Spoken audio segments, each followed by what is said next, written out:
Hello everybody, I'm Elena from Roeno winery, and today we talk about our Le Giare Müller Thurgau. As always, is a single vineyard wine from Le Giare vineyard, which means actually rocky slopes, as you can see behind me. It's 100% Müller Thurgau, which is a grape variety typical of this area. As you know, Müller was the name of the professor who invented this grape, and Thurgau was the name of the city in which he lived.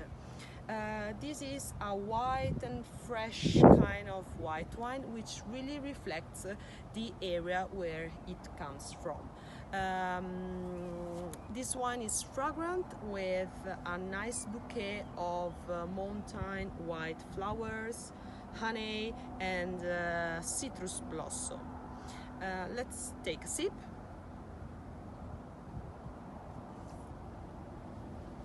It's very refreshing with a nice acidity and minerality. Perfect to enjoy alone as an aperitif, or also with the classic dishes with vegetable and fish.